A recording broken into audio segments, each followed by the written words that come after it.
The grim law of survival, hunt or be hunted, is suffocating the Ukrainian battlefield as convoys of Russian T-80s and armored vehicles, after a failed offensive attempt, are forced to flee in desperation. They hide in ruined hangars, convinced that the concrete roofs will sever the drone's control signals. However, an invisible phantom, the fiber-optic drone, has quietly appeared. Immune to signal jamming, this assassin weaves through gaps, plunges straight into open bunker doors, and turns the 1,000-ton mass of steel into a crematorium. The hunt extends even to MLRS launchers fully loaded with 40 rockets, turning the hopes of the Russian army into a sea of fire. What secret enables the fiber-optic drone to penetrate every layer of armor? How has this nightmare obliterated Russian firepower? Let's dissect this bloody hunt in detail right up next. The roar of the gas turbine engines on the T-80 tanks echoed across a corner of the forest, signaling an ambitious mechanized assault by the Russian army. The tens of tons steel behemoths loomed forward, tearing through the tranquil silence with volleys of 125mm rounds and heavy machine gun fire. However, despite possessing overwhelming firepower, the Russian crews seemed to be falling into an underlying state of panic. Due to the dense foliage covering the surroundings, visibility from within the cramped compartments was restricted to an absolute minimum. Unable to pinpoint the exact locations of the Ukrainian ambush pits, Russian soldiers opted to fire frantically into the dark green thickets. This was not calculated suppressive fire, but blind shots stemming from an instinctual fear, in the hope that some random piece of shrapnel might stop the invisible hunters lurking behind the leaves.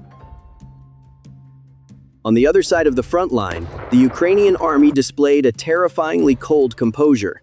Instead of opting for a direct confrontation in a risky close-range firefight while the enemy held the advantage in armor, Ukrainian infantry units executed a shrewd tactical retreat. This was not a chaotic flight, but rather a calculated move in a life-or-death game of chess. They quietly left the frontline trenches, moving along carefully calculated routes to avoid being trapped between the Russian mechanized pincers. This retreat bore the nature of a preset trap. Ukrainian soldiers preserved their forces while simultaneously creating a false void, leading the Russian army to mistakenly believe they had gained control of the battlefield and extinguished all resistance from the anti-tank squads. As soon as they reached a safe position, the Ukrainian soldiers immediately transmitted the extremely precise coordinates of the Russian convoy back to the command center. At this point, the Russian crews, noticing that the firing pressure from the Ukrainian side had vanished, began to believe that their mission was accomplished, or at least that they had successfully dislodged the enemy from their positions. A fatal miscalculation was made. The Russian convoy turned its tracks, beginning a retreat process to regroup their formation. They believed that moving backward and hiding behind ruined structures would help them escape the line of fire of Ukraine's Javelin or Stugna-P squads. However, reality was far more brutal than what the Russians had imagined. From hundreds of meters above, Ukrainian reconnaissance drones had long been present. These all-seeing eyes never took their gaze off the roofs of the T-80s and armored personnel carriers. Every movement, from accelerating to attempts at changing direction to find an escape route, was completely exposed on the Ukrainian army's control screens. The silence of the battlefield at this moment was not a sign of an end, but rather a terrifying calm before the high-tech storm struck. The flight of the Russian army, in the eyes of Ukrainian commanders, was essentially just a parade marching straight into a slaughterhouse, where every step taken by the Russian soldiers merely lengthened the list of targets about to be wiped off the topographical map. Panic began to spread throughout the Russian mechanized formation, as the buzzing of drones continued to trail them like an unshakable phantom, signaling that the net of death was beginning to tighten. In extreme panic upon realizing that Western all-seeing eyes were tracking their every tread movement, the Russian crews decided to make a move gambling on the battlefield architecture. Ahead of them, an old hangar, half of its roof collapsed under the pressure of previous artillery strikes, appeared as a last lifeline. The armored personnel carriers and T-80 steel monsters roared, tearing through the mud to plunge into the gloomy darkness of the warehouse.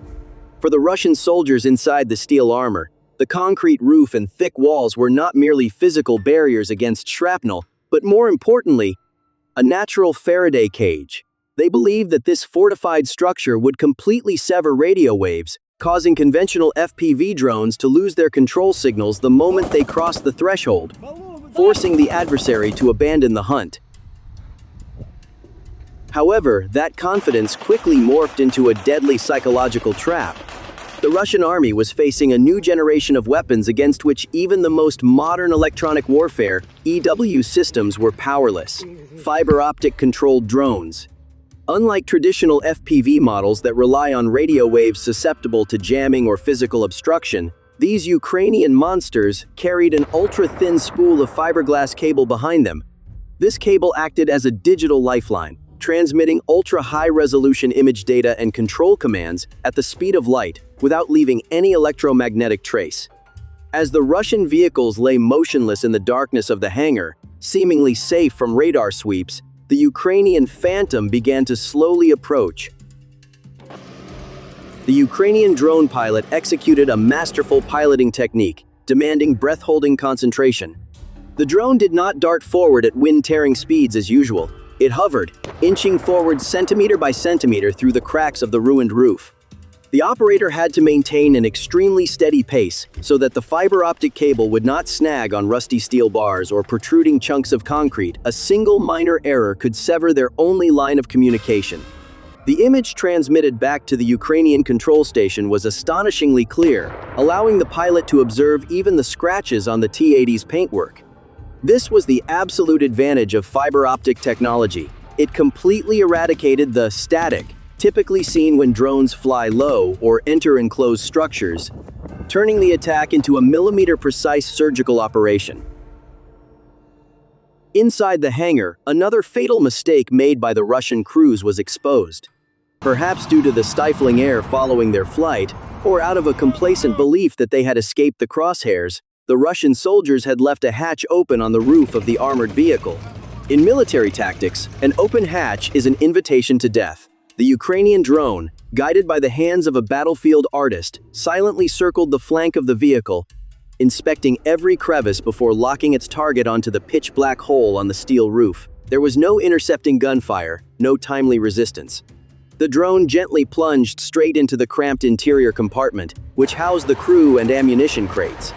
A bright orange fireball erupted from within, turning the $1,000 war machine into a mobile crematorium in a split second. The silence of the hangar was torn apart by a sharp explosion, marking the total collapse of the hopes for concealment that the Russian army had only just kindled. The neighboring T-80 steel masses, though not yet hit, now also became stranded and helpless in the concrete tomb they themselves had chosen as a shelter. The destruction did not stop at the columns of black smoke rising from the initial explosion. In Ukraine's modern combat mindset, a paralyzed Russian mechanized vehicle is only considered a half-completed mission. The drone operators understand clearly that if they only stop at damaging the track system or causing minor damage to the engine compartment, Russian technical rescue units will immediately arrive under the cover of darkness to tow these steel corpses back to the rear. After just a few weeks of repair, those T-80s or armored vehicles could return to the battlefield to continue sowing firepower. Because of this, an unwritten decree has been enforced. The coup de grâce must be delivered, completely wiping the target off the list of recoverable assets. The ruthlessness of the hunter is demonstrated through how Ukraine coordinates the subsequent waves of FPV drones. Even when the armored vehicle has come to a halt, immobilized among the concrete debris, and the crew has fled into the nearby bushes, new drones continue to swoop in. At this point, no longer possessing the haste of a high-speed pursuit, the Ukrainian pilots take full advantage of a stationary target. They maneuver the drones to fly around the object, meticulously observing like a surgeon searching for the weakest spot on a patient's body. The operator's eyes lock onto critical weak points: the gap between the turret and the hull, the fragile engine compartment cover, or the very gaping holes left by the previous strike. Each descending drone is a cold calculation. The second follow-up strike aims straight at the fuel tank or the ammunition compartment behind the turret. A fierce secondary explosion erupts. This is the classic cook-off phenomenon of Soviet-origin tanks. The fire does not merely flare up and die out. It creeps through every crevice, swallowing the thermal insulation layer, melting complex electronic circuit boards and turning the entire steel interior into a blazing smelting furnace.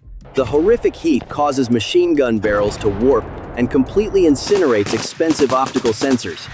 Ukraine has succeeded in turning a multi-million-dollar military asset into a worthless block of scrap iron, ensuring that Russian soldiers will never have the chance to return and carry out any rescue efforts. Yet, the nightmare of the Russian army does not end there. The hunger of the Ukrainian drones seems limitless.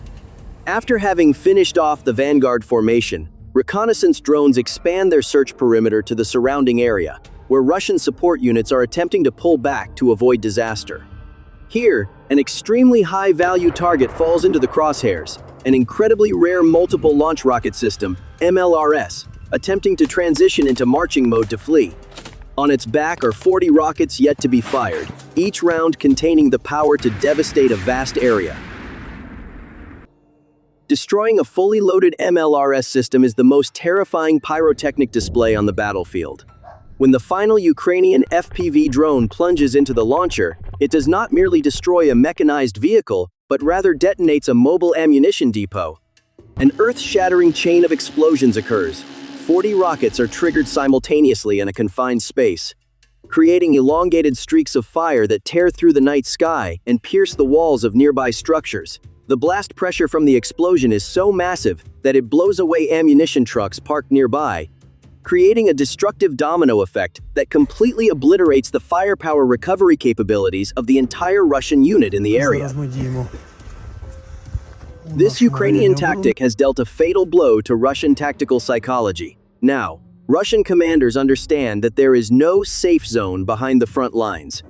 Any effort to evacuate the wounded or tow the wreckage becomes a suicide mission. The combination of uninterrupted observation from reconnaissance drones and the absolute precision of fiber-optic drones has created a brutal reality. Anything moving on Russian tracks or wheels in this direction of attack is preordained to become piles of ash. Ukraine is not only destroying the people and machines present, but they are also shattering any belief in the Russian army's ability to maintain long-term mechanized strength on this risk-filled Ukrainian battlefield. The brutal hunt targeting this armored convoy and these T-80s is not merely a localized victory on the tactical map. It is the clearest testament to the grim law of survival in modern warfare. Either become the hunter or turn into prey torn to shreds. All efforts to hide, flee, or take cover behind fortified concrete walls now become meaningless in the face of the perfect combination of high-altitude reconnaissance vision and the scythe of death from fiber-optic drones. This technology has eradicated the concept of a safe zone and completely neutralized the electronic warfare systems that were once the pride of the Russian army. As long as the fragile fiber-optic cable remains unsevered, the death sentence for these heavy masses of steel will continue to be executed with absolute precision, leaving no room for error or mercy. Looking at the broader picture, every armored vehicle, every T-80 tank, or rare missile system incinerated is a fatal wound to Russia's military potential. These are expensive assets, requiring enormous time and resources to produce, while Ukraine is proving that they can destroy them using cheap devices that possess a superior technological brain. The Russian army is gradually losing its most elite mechanized vehicles, which they cannot easily replace overnight. The Ukrainian battlefield is becoming a harsh laboratory, where outdated military doctrines are incinerated and replaced by the era of unstoppable digital phantoms. What do you think about the brutality of this new generation of fiber-optic drones as they can weave through every bunker door gap to finish off steel monsters right in their shelters? Has the era of heavy tanks truly come to an end in the face of the power of long-range remote control technology? Leave your thoughts in the comments section below. And don't forget to hit like, share, and subscribe to the channel so you don't miss out on the most profound and dramatic analyses of the global military situation.